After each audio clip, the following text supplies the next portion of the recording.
Hello, good evening. In my past video, I have discussed about the key tenets of Indian foreign policy, how the foreign policy has evolved since our independence in 1947. We have, discussed about the non-aligned movement and the proximity of India towards Russia, and then having a more balanced relation with USA also coming into the picture. I've also talked about the basic foundational principle on which our foreign policy lays. One is, of course, the strong internal democracy. The second one was non-interference. The third important tenet was a global supplier of goods, and and a balance, keeping a balance between our priorities and the rule of the world order. So this was the basic foundational principles on which our foreign policy rests. However, we have seen that there is a remarkable shift since 2014 in our foreign policy. The foreign policy, which was more like a balanced foreign policy, we were trying to have keep our doors open for Russia, for USA, for all the world. But then was something that has come as a differentiating factor between 2014 onwards and before, and that factor we can call it as a strategic autonomy. When Prime Minister Narendra Modi he assumed his office for the first time as a country's Prime Minister in 2014, the first thing said for the foreign policy that neither we are going to be very aggressive or assertive, neither we are going to be very subservient. We will treat each nation as equals.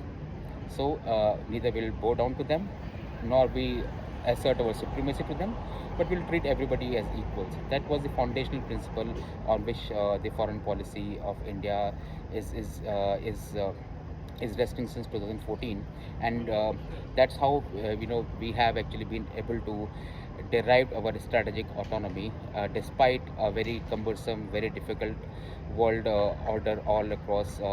Something which has not changed since 1947 is USA's aggressive foreign policy across the regions of the world, Russia's foreign policy. To create our own niche, to create our own category of one, the 2014 was a defining shift for the Indian foreign policy. Now,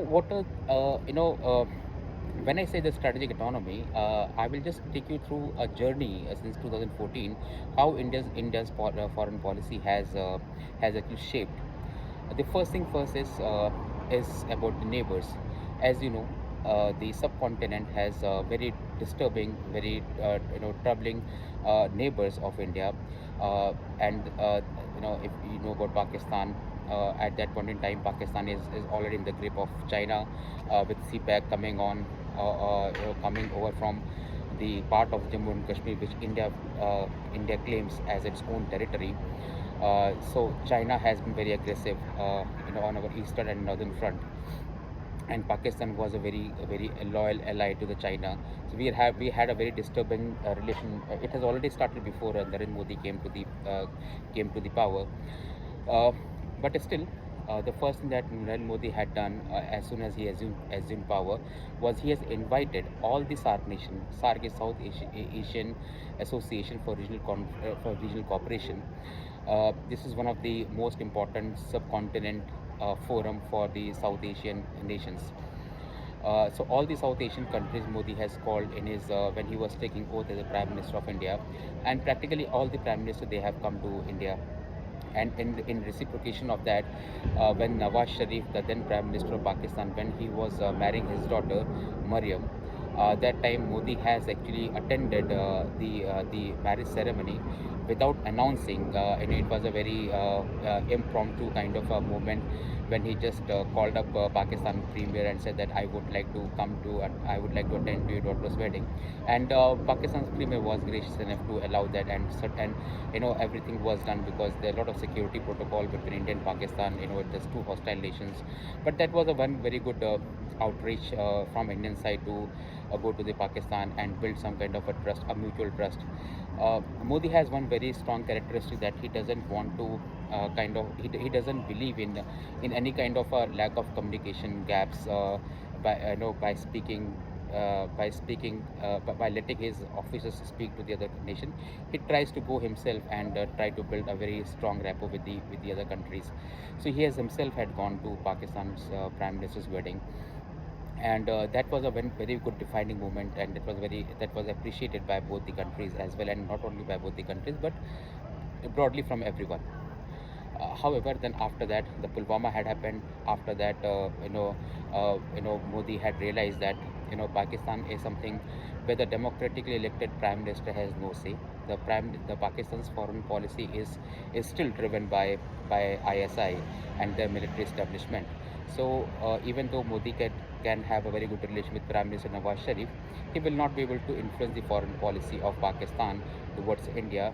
And the fact is that the creation of Pakistan uh, was uh, as a result of against India. So this sentiment still continued, and Modi has seen that there is no need to further do that. Further extend its olive branch to Pakistan, and as a result, what happened that. Modi has boycotted SARC like anything. When the next SARC summit was supposed to happen in Nepal, Modi has boycotted that SARC. And eventually, when such a big partner like India, if India is not present in SARC, then SARC loses its relevance. And slowly, if you see right now for the past, I would say 8 9 years, no one has heard anything about SARC. What's happened to SARC? No one knows. So SARC is practically dysfunctional right now. uh, Nepal. Nepal was also one of the country which was having a very close relation with India over the years. There's a people-to-people collaboration. There's a government-to-government cooperation between the two nations, and we both understand the strategic autonomy of each of the countries, and we are behaving very nicely till the time China has entered with his you know with his string of pearls concept, where he wants to encircle India from all the corners just to put some kind of pressure over India. And China has already been successful once in 1962 when China has defeated India. In the early years of India, and India at that time did not have a very good army preparation. In fact, India was not thinking anything about the army, because the prime minister of the day was thinking that. Who would attack India? Why would anybody attack India? Since he was not having any aggressive mindset, he thought that even the Chinese would not have any aggressive mindset. And just before a few months, when the war broke out between India and China, the Chinese premier was in India, and there was a famous lots of slogans which were raised, which was like a very pro-India and Pakistan friendship. But nothing has happened. The Panchshil principle, which has guided India and China relationship, was thrown into dustbin, and China has attacked India. And the Indian army, the Indian side was not prepared, and we lost that war badly. Uh, Thinking that even Pakistan attempted to do that in 1965. However, by that time we have gathered our army, we built something in our army in 1965, and we won that war. But anyway, coming back to 2014, India and Nepal were always a very good friends, allies, and lots of culture of India and Nepal. They are same. There are a lot of Hindu pilgrimage places are there in Nepal. Mount Kailash is in Nepal. Himalaya Mount Everest is in Nepal. And as a large part of Indian population who are Hindus, they believe that that as a very pious place for us. So the cultural side, they were having marriages between people from India and Nepal. So it was all fine. It was just a kind of two different nations, but bounded by one cultural identity. So there was no problem till the time the China has thought otherwise, and China has started, propping up the opposition, the Communist Party. In the meantime, the monarchy was abolished, the democracy was established, but in the democracy also Chinese hand was visible all over the place, and India was having a very strong, India was in a very big dilemma because Nepal was behaving a little bit aggressively towards Indian side. They were bringing back the border disputes and so many things at the behest of China. But India did restrain itself because Nepal is a very strong, very dear friend of Indian. So Prime Minister Modi was also not very openly aggressive, but at the same time he was very firm about his relationship with Nepal. Uh, Now coming to Bangladesh. Now Bangladesh has also been having a very cold and hot relationship with India, but after the Chinese interference, even Bangladesh was started behaving very differently, and we have seen that the ruling parties of Bangladesh, apart from Awami League, the other BNP was not very pro-India. They were very pro-China, and they were also very pro-Pakistan, which was a little bit difficult, thing for Indians. However, India has never been very aggressive to China, very aggressive to Bangladesh. Modi has always believed in having a diplomatic, consensual, uh, open discussion with the neighboring countries, because you can't change your neighbors.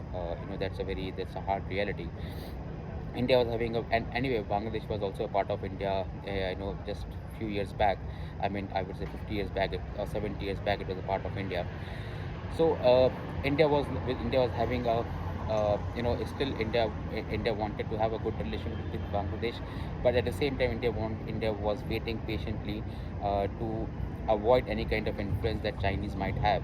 And slowly, India started talking. And like I said, one of the important foreign policy pillars of India is service of global public goods, and that's something which has been come into the picture. And India has started giving its electricity to Nepal, and there was a credit line which was established. India has never stopped its diplomatic channel in Nepal, in Bangladesh or in Nepal. So that was something which was very that actually bore fruit eventually, and we had started having a very good relation with Bangladesh once again. Uh, Despite and everything was in our own terms. Our terms and condition never changed. We never been aggressive. We never been passive. We just treating Bangladesh as an independent nation who we want to have very good ties with, and whatever we could do, we have done that. Bhutan has always been a very all-weather friend to India. So Bhutan was there. There was some kind of a problem with some of the kings in Bhutan, but broadly, Bhutan and India also has a very good cultural ties, very good. People to people relation, and Indian Bhutan's. We also have a military agreement between India and Pakistan, between India and Bhutan. So Bhutan and India are like a one entity, like one, you know I would say, a very friendly neighbors. uh, Look at Sri Lanka. Now, Sri Lanka also has similar relation with what India had with Bangladesh. The president of Sri Lanka, they were having good relation with India. India had actually helped India and Sri Lanka. They had a little bit trouble relation in the past, when Liberation Tiger of Tamil Ilam LTTE was very much active in Sri Lanka, and Indian troops under Prime Minister Rajiv Gandhi had sent its forces to Sri Lanka against LTTE, and LTTE has actually killed Prime Minister Rajiv Gandhi. But that was a blunder that was done from Indian side. But nonetheless, India started building its relation with Sri Lanka again, and we are having a very good relation till the time the China had entered. China has taken the Hambantota port of Sri Lanka under their Belt and Road Initiative, not Belt and Road Initiative, but their predatory economic policy, where they said that, okay, we'll build your infrastructure, dam and everything, but the the workers will be from China, the materials will be from China. We'll give you the loan. You have to pay back us the loan at a certain interest, and eventually the country is not able to do that because they have not minted any benefit out of this relation, and eventually they have to pay the taxes. And since the port was not operating profitably, so they have to pay a lot of taxes. And eventually what they have done is they have they have given their Hambantota island to China, Hambantota port to China. Now this was something which was very difficult for India, because Hambantota port to China means that Chinese have started operating at a very close border to India from southern border, and that makes our border very dangerous. And it was not a good situation for India. As a result, India had actually started building again what India is known for.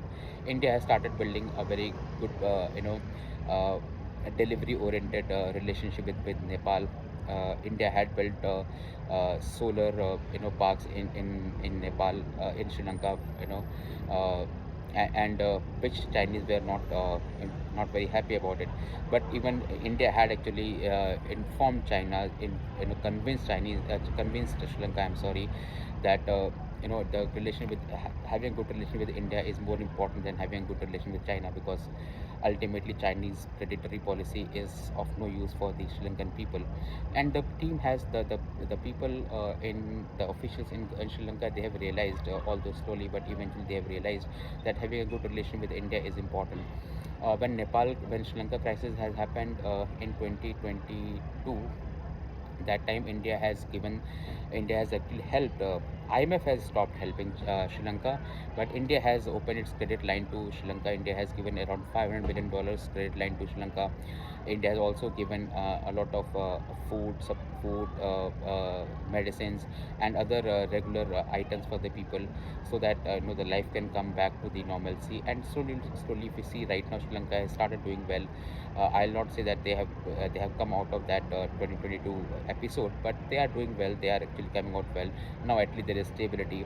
Stability is very important for any nation to progress, and that's how Sri Lanka is. And Sri Lanka currently is very stable. So I believe that Sri Lanka will eventually come out of this whole past and whole episode 2022, and they'll start flourishing again. Now coming back to Maldives, in 2022, Narendra Modi had gone to Lakshadweep. He had gone to Lakshadweep just, I believe it was some kind of a after election or something. I mean, it was not like a general election for the prime ministership, but it was some election, the state level election, after which Modi had gone to Lakshadweep just to have a very quiet time. And when he had gone there, people have seen Lakshadweep, the larger landmass of India, have seen the Lakshadweep for the first time, and they have seen how beautiful the beaches are, how beautiful the landscape is, and they said, okay, this could also be one of the place. The main motive of Narendra Modi to go to Lakshadweep was to add on to his internal policy, where he is requesting every Indians to visit, to go for a tourism to some of the Indian places every year. And that was in continuation to his policy, and he has gone to Lakshadweep to kind of just to showcase that how beautiful Lakshadweep is. But then Maldives, they have actually Moizu, who was the prime minister, who's the president of Maldives, and who has come to occupy the chair after very strong anti-India sentiments.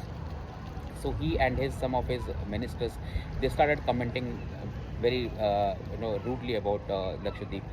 They say that, okay, Lakshadweep is a bad place. The hotels are not nice. Whatever, they started having their negative campaigns against Lakshadweep. You know, because they thought that it is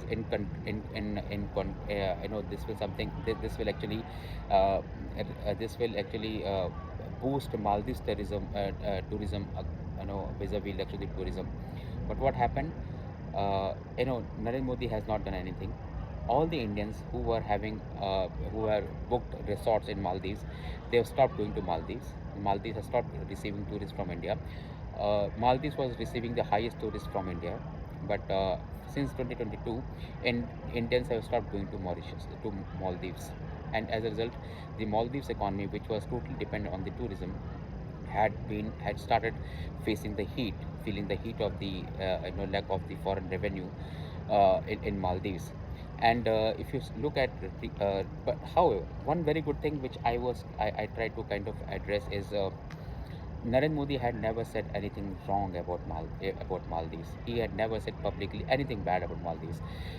Neither any of his foreign official or foreign experts or foreign government affairs official. They have not said anything bad about Maldives. This actually tells uh, the depth of Modi's foreign policy, the depth of his understanding about foreign policy. And what has happened, Indians has actually kind of I'll not say teach a lesson, but Indians has actually had actually reciprocated in a very negative way, which has actually helped in Maldives, which reduced Maldives tourism. And Maldives actually understood that having a good relation with India is important for their survival and for their progress. And it was not difficult for them to go back to their sentiments. Reason being, India has never been aggressive. Indian government has never said anything against them, so it was so easy for them to actually go back. They had got a very uh, you know gracious exit from their anti-India sentiments, and that they started coming back to the tables for the negotiation, for the consultation, for the discussion. And as a result, if you look at right now, Moizu himself has actually said to India that he's very grateful to India for all the support that Indians provide to Maldives. And in fact, India has also taken 26 islands from Maldives, which India is going to which India will actually help Maldives in getting fresh water to drink. India will actually refine that water, clean that water, make it useful for drinking purpose, and Maldives will actually start getting a clean water, hygiene water, and that's something which India is doing, for Maldives without any cost. So, now look at the thing. Modi has not done anything. Modi was very open. Modi is not a childish kind of person who will start feeling bad about if someone has said something to Modi. Modi will start, start reacting on them. He's not reactive actually at all, because he understands the depth of foreign policy. That's very important to understand, and I'm continuously highlighting this fact. Modi has not done any he has not said anything. I guess even in his election speeches, where he is normally very aggressive, very vocal about people and all, even that point of time, he has not said anything against Maldives or Nepal or Sri Lanka or Bangladesh. He has never said anything like that. Neither China. He normally speaks only about Pakistan, because I believe he feels that raking up Pakistan is, and particularly the border state, brings some kind of votes to his party. So he normally does that, but in a one or two sentences, which actually pleases people, unfortunately. But that's how it is.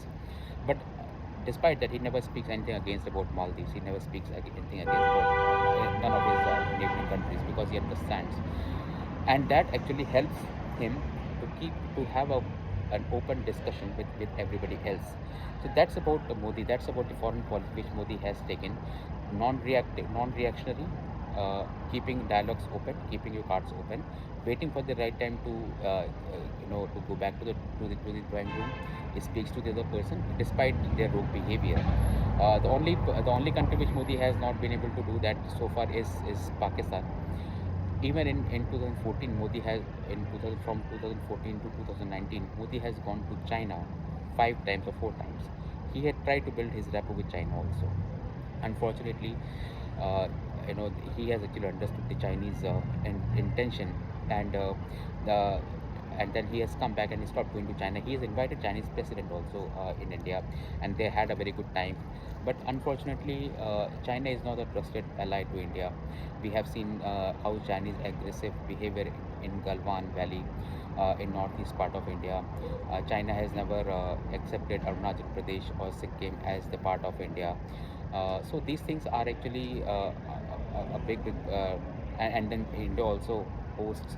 India also gives refuge to Dalai Lama, which China is totally against.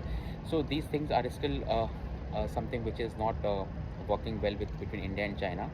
But despite that, Modi has been very pragmatic in its foreign policy, despite Galwan Valley, despite Chinese unnecessarily unprovoked retaliation reaction against India, demeaning Indian economic growth, demeaning India's foreign policy approach, and demeaning everything that India does. Modi is still not been very vocal against China, and in so much so that some people in India, back in India, they started saying that, oh, Modi is weak and he is like frightened from China. So no, it is not about Modi is frightened of China. It's basically that Modi understands the nature of diplomacy. Modi understand when he say that this is not the era of war.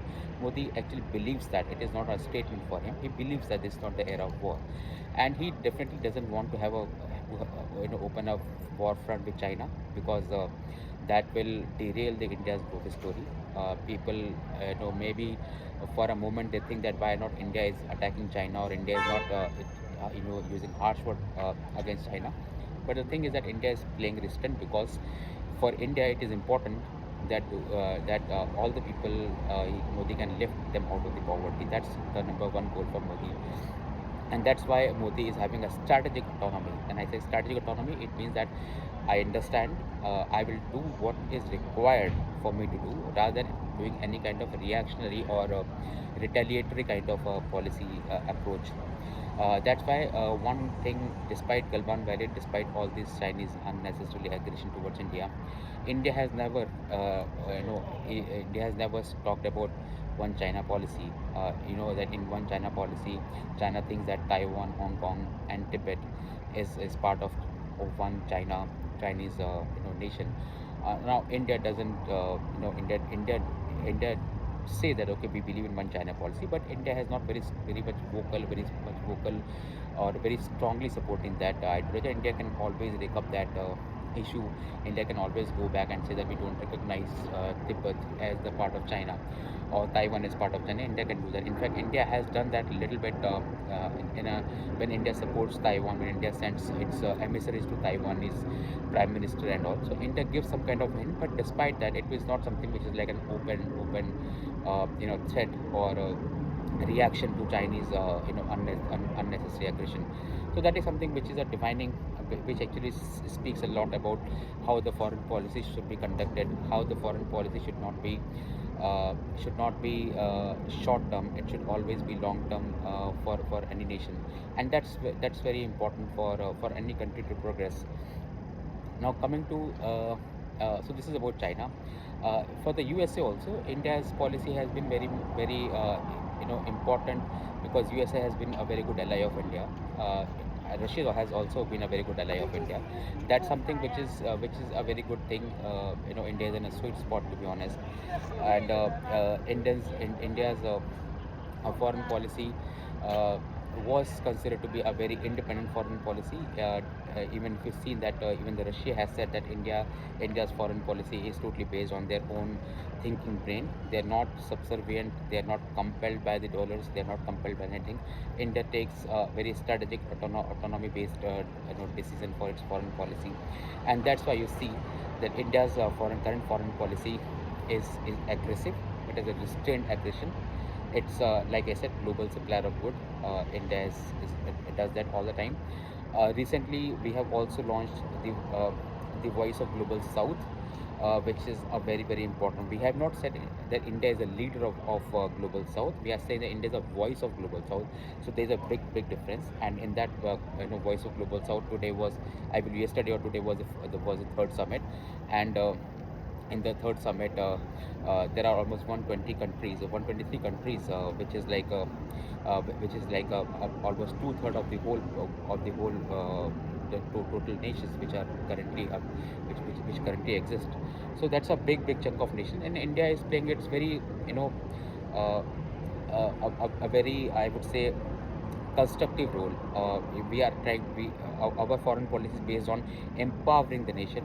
Our foreign policy is based on treating every nation equals despite their sizes, and that's why you have seen, how often do you see the prime minister of any other country you know uh, falls on the feet of foreign national government, the foreign national chief.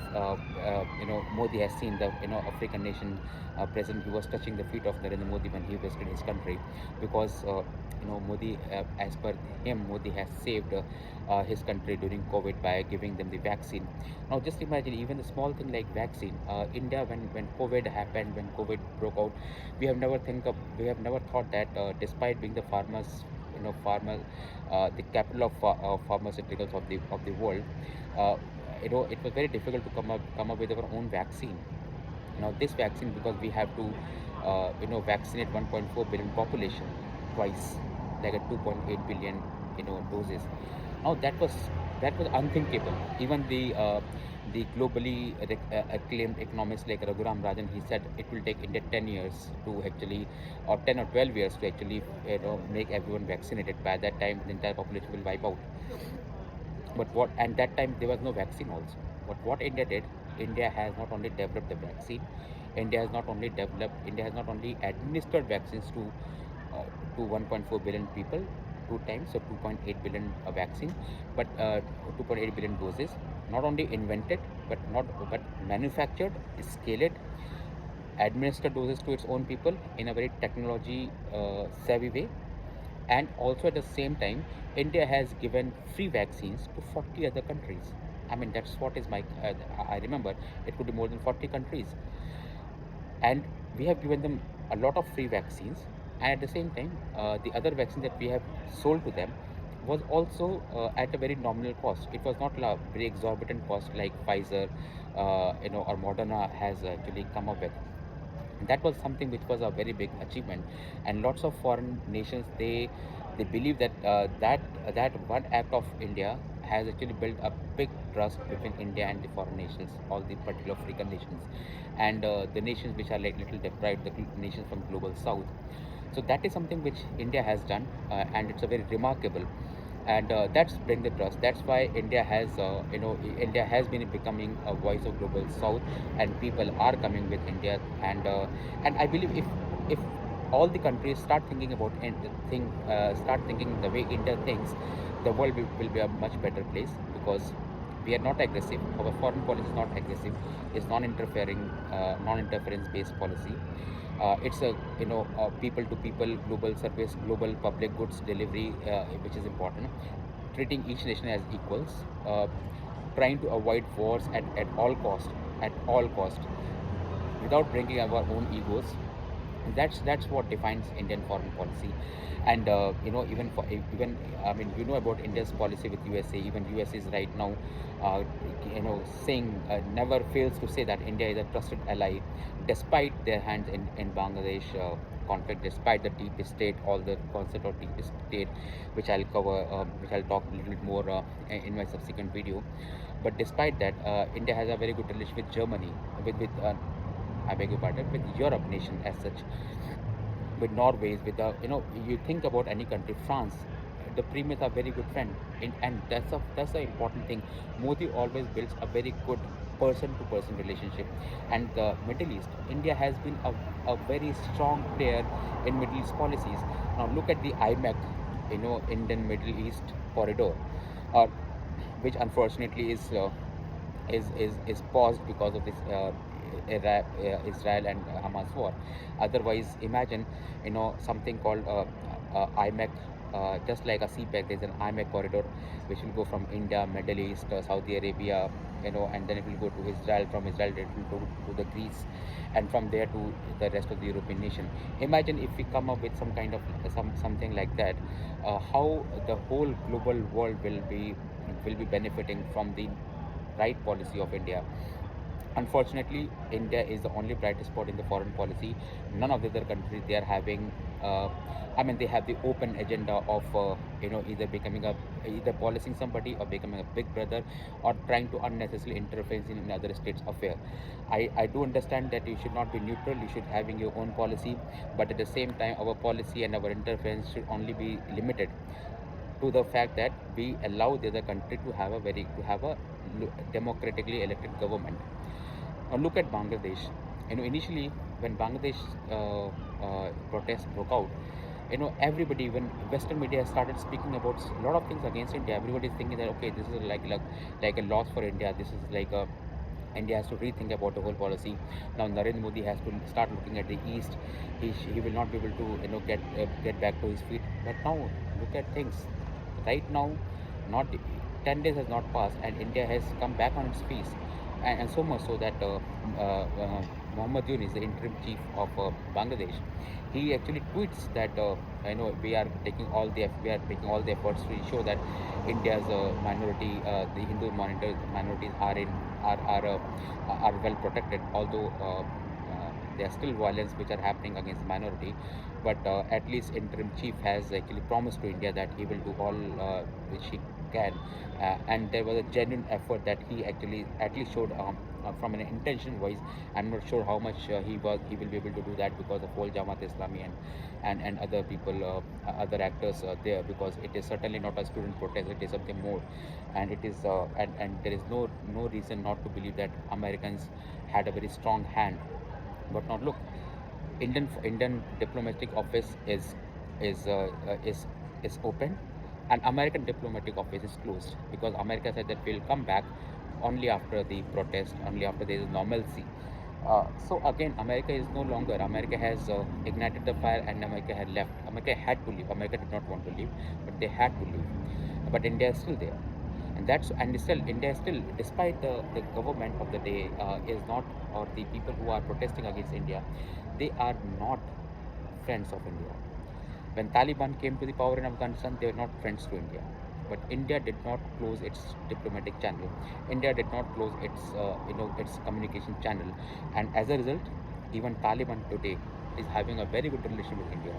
India exports food material. India is still building, bridges in Afghanistan, roads in Afghanistan. Any Indians, if it goes to Afghanistan, despite in Taliban rule, they treat Indians like their own friends. They love Indians so much. Just imagine, even I'm not talking about the people. People were always loving India, but I'm talking even about the government officials. When Ayodhya temple was built, and there was a news that there was a water which came from Kabul to bathe the to the god to Lord Ram, as well. So this kind of relation which India has built is certainly not a superficial relation. It is not a transactional relation. It is a very emotional relation. And Afghanis people, they love Indians. Indians love Afghanistan. There's a people to people contact, and there's a government to government contact, and Modi has never shied off from having taking a first step to bring the normalcy. Same thing with Bangladesh. Even right now, India is having a very open communication channel with Bangladesh. Although India is keeping an eye, I can tell you one thing: India's border is ready. India's army is ready to keep. Although the army of India is far superior for Bangladesh, but despite that, India is not keeping anything, anything uh, anything for the last moment. And that's the beauty of Narendra Modi, because he is one person who believes in meticulous planning. He believes in looking at all the fronts very comprehensively. I believe that's something which, and at the same time, look at Indian politics. It is so difficult. India's politics is not easy, but despite that, there were so much challenges all across every day. But despite that, to keep a foreign policy, to keep our internal democracy checked, to keep our for and take out some time for the foreign policy with the hostile neighbors, hostile world right now, and we have all reasons to believe that there's a lot of deep state connections to destabilize country like India, because of the rise of India, which is happening right now. China is facing a problem. Uh, West is facing a problem right now. I believe only Russia has shown some great economic growth, but apart from that, no other country has shown economic growth. Middle East is trouble as usual. India is the only bright spot right now, and this was something which was also understood by IMF, which is betting heavily on India's success growth story, and that's what actually helps.